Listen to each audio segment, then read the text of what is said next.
Haleluya, haleluya, ndasubiye kubaha akaze kandi kuri Igihe Niki Ministry, ni Merize muri kumwe kandi ndabahaye ikaze kugira ngo twumve ico Imana ivugana natwe giciye mu ntahe kubohoka kwanje, intahe yanje kubohoka kwanje, my testimony, my deliverance.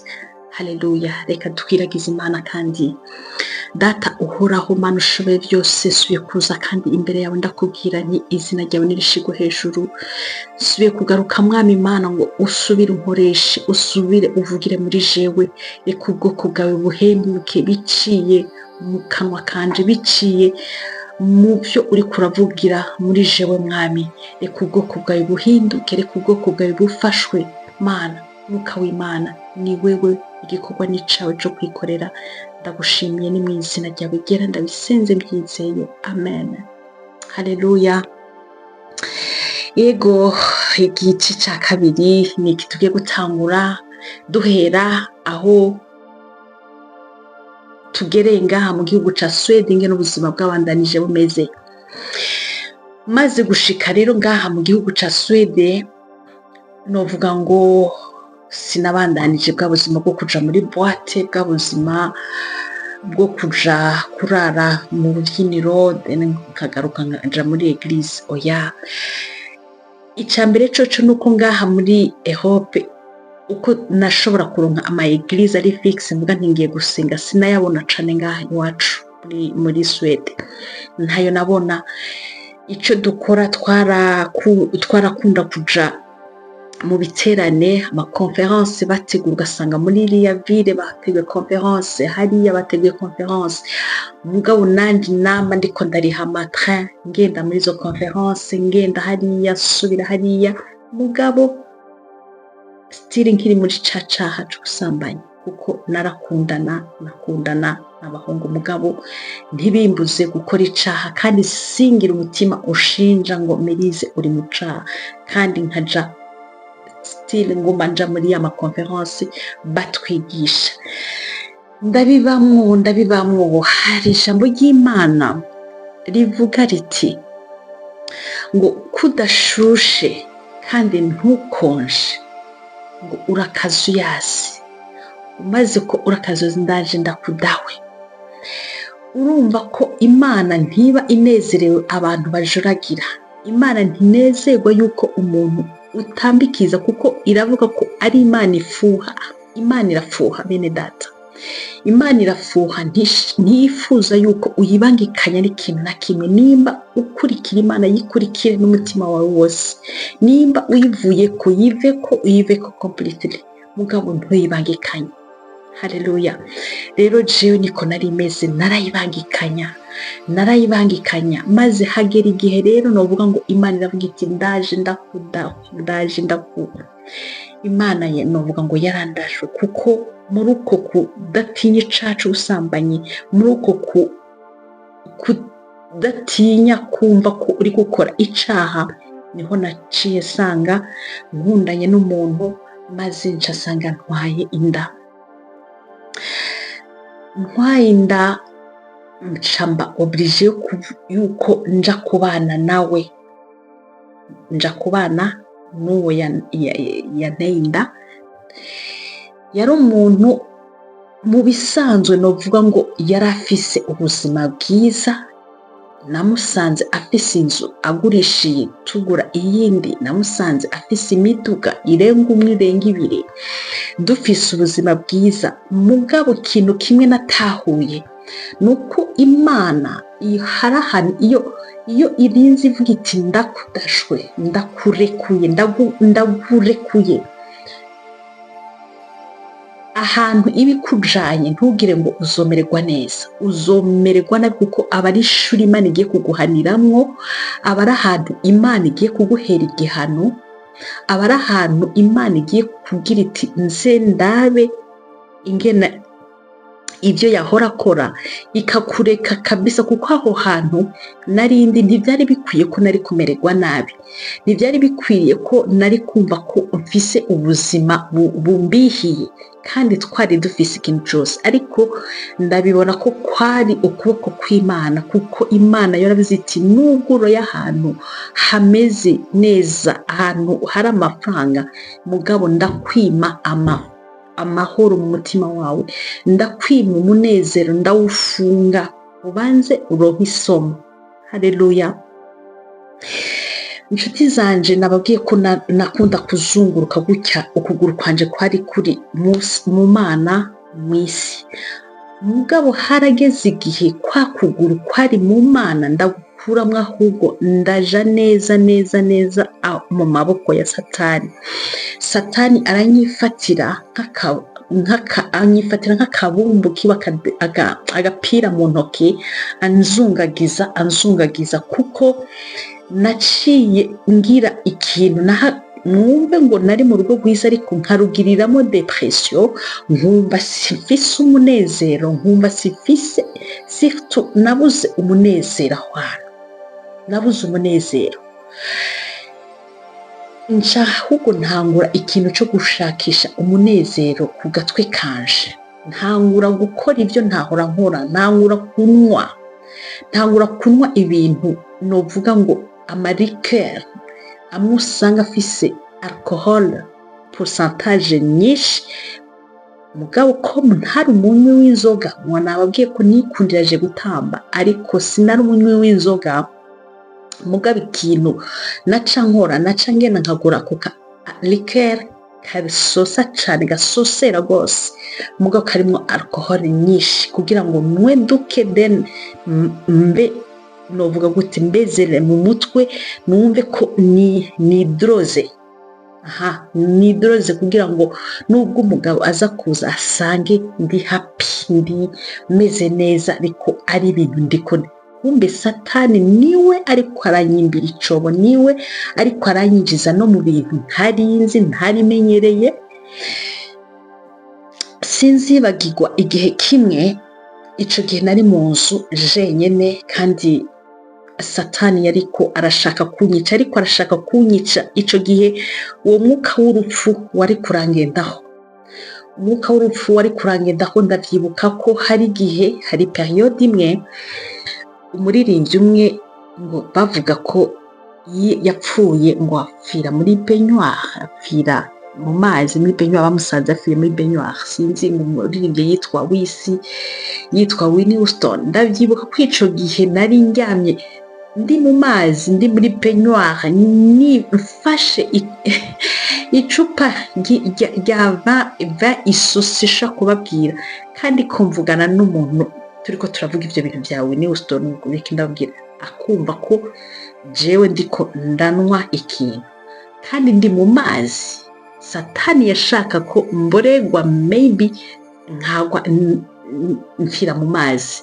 Satani pe yariko aranyimbira icobo, yariko arankwega. Ubwo buzima rero urumva ko bwari ubuzima butangwe gutera agahinda, numva nkeneye ikintu kimpa umunezero, numva nkeneye ikintu sinobabarira. Ubwo buzima ngena bwari bumeze, umubabano nari ifite, agahinda nari ifite, depression maze ku buryo ntangura kuvuga ni Merise, ibi bintu ntiwo bibandanyamwo gutyo, genda muri Afrika widefure. Ntangura kugura n'itike, ndavuga nti ngomba nigire mu gihugu c'u Burundi, ngende pako noba naringiye ko kurondera Imana, cyangwa oya naringiye ahubwo kwita ibyo nari gukora ntabyo nzi. Naringiye gushaka umunezero ku nguvu, naringiye gukora ibidakorwa ntabyo nzi. Mugabo namaze no kugura tike, namaze kugura byose, urumva Satani we yariko aransaba, yariko arankwega, anjana hariya nyine ngo nze pfireyo. Ndabyibuka ico gihe umugoroba umwe, umukozi w'Imana umwe ntavuze izina, aca ku mugenzi wanje yaba mu gihugu ca Canada, aramubwira ati nabonye uyu muntu n'umugenzi wawe ati Imana yamunyeretse isura, Imana irambwira ngo ndamubwire ngo va muri ibyo bintu urimo, icyo si cyo kibanza cyawe. Akigira umugenzi wanje yavuze ati ndakeneye kuvugana n'uyu mugenzi wawe, Imana yamunyeretse. Uyu mugenzi wanje ampamagaye kubera nari namaze gushishwa n'ubuzima, naramututse nabwiye nundeke nta muntu n'umwe nyine kuvugisha. Acambye ati umva Merize, ni umukozi w'Imana yavuze ko agufitiye message. Basha numvise iryo jambo ngo umukozi w'Imana agufitiye message kubera nari ndushe, kubera umutima wanje wari urushe, kubera umutima wanje wari ukeneye ubutabazi. Naciye mfata telefone, nimpereza telefone yiwe, nije namwihamagariye turavugana. Arambarira ati umva, nakubonye ndi ku musozi gusenga, Imana yanyeretse visage yawe, numva ngo ijwi rimbarira ngo ndakubarire ngo va muri aho hantu, ibyo bintu urimo si ibyawe, ico kibanza si icawe. Ati nagize gutya mbona ahantu uri kumwe n'umuntu w'inshuti yawe agushirira ikintu cica mu kintu cyo kunywa. Aravuga ati mugabo kw'Imana yamaze kubigaragaza ntibizoba. Mugabo ikintu gitangaje, ahejeje kumbarira iryo jambo ngo nabonye umuntu w'inshuti yawe magara agushirira ikintu cica mu kintu cyo kunywa. Naciye mbona nka filime, naciye numva nk'ijwi, sinari nzi ngo Imana ivuga gute, ariko nabonye nka point d'interrogation niniya. Numva ijwi rirambajije ngo Merize, uyu mwanya upfuye, wumva yari heje kunyereka ko hari umuntu yoshirira ikintu cyo kwica mu kintu cyo kunywa. Numva iryo jwi rirambajije avec point d'interrogation niniya cane, rirambaza ngo Merize, uyu mwanya upfuye ikibanza cawe co bikihe, umuriro cyangwa ijuru? Uko niko nabajijwe. Mejeje kumva iryo numva mbona urutoki rwanje, uru rutoki rukuru, nibona nko mwiyerekwa ndarushize kuri cuisinière, ndarishize kuri umva ububare ndabwumvira ngaha mu bwonko. Ico nakoze narakiriye, ndavuga nti no, sishaka umuriro, shaka ijuru, shaka ijuru, shaka ijuru. Ryajwi riragaruka rirambarira ngo ushaka ijuru rikorere. Haleluya, rikorere. Bene data, Imana ntinezerwa nuko turi mu byaha, kandi ijuru riraharanirwa.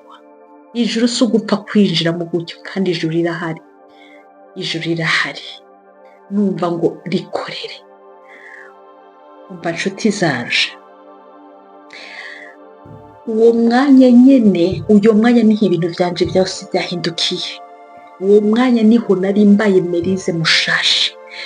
Uwo mwanya Imana yaruburuye ikintu cari ku maso yanje kirava ko ntangura kubona. Uyo mwanya niho umenga Imana yazibuye amatwi yanje, ntangura kumva, ntangura gukunda Imana, ntangura kugira ikintu c'ubwoba, ntangura kugira ikintu cyo kuvuga ngo sishaka kuja mu muriro, sishaka gupfa ngo nje mu muriro, nshaka kuja mu ijuru. Nshaka ntangura uwo mwanya gushakisha ingena ndondera abakozi b'Imana. Nta mukozi w'Imana n'umwe narinzi iyo myaka yose nari ndi mu. Bene data, birababaje, ndi mu nzu y'Imana imyaka myinshi gutyo, ariko nta mukozi w'Imana nzi. Ntangura gushakisha, ntangura inyota, numva ngize inyota, wamengo hariho umuntu ansohotsemo maze hinjiramo uwundi muntu mushasha. Wamengo hari ikintu kimvuyemo manterekamwo uwundi Merize mushasha. Ntangura rero gushakisha abakozi b'Imana, ntangura gushakisha ingena no gwanya. Numva pisi yonuze yuko udashaka gupfa ngo nje mu muriro, kuko nari mejeje kuwumva urutoki rwanje ingena rwari rubabaye. Amen. Urutoki rwanje ingena numvise ubabare, ntangura rero gukombata. Mugabo sinahagaritse rwa rugendo rwanje rwo kugenda mu Burundi. Ndakomeza rya tike ndarireka. Mugabo ico nakoze naciye ntangura kuvuga nti Mana, ndagenda i Burundi. ndakwingize, icyo nico kintu nabwiye Imana, ndakwingize nuntwara ukanshikana i Burundi amahoro, ukangarukana aha muri Swede amahoro, ndakwemereye nzoshika mbatizwa. Nubwo kera ho urumva ko Saka yavuga ntuzugire iki, uzokorera Imana uzugire iki, mugabo ntuzubatizwe. Satani we yarambuza kubatizwa, ariko ico gihe numva nemereye Imana nuntwara ukangarukana amahoro.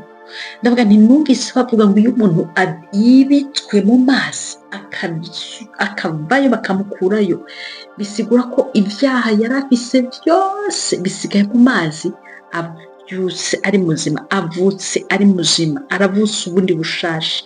Ndavuga nti jewe ibyaha nabayemo, ukuntu nari ncafuye, ukuntu nari meze, ikintu conyuhagira no kwidwimbika mu mazi nkaca mbyuka ndi muzima.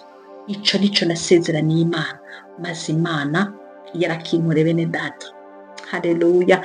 Reka ngeze ngaha rero iki gice ca kabiri, reka tuzushe dutangura igice ca gatatu ndababwira ingera byaciye bigena donc ico novuga urugendo rw'agakiza kwari rutanguye, agakiza nayo ndagatanguye bene data.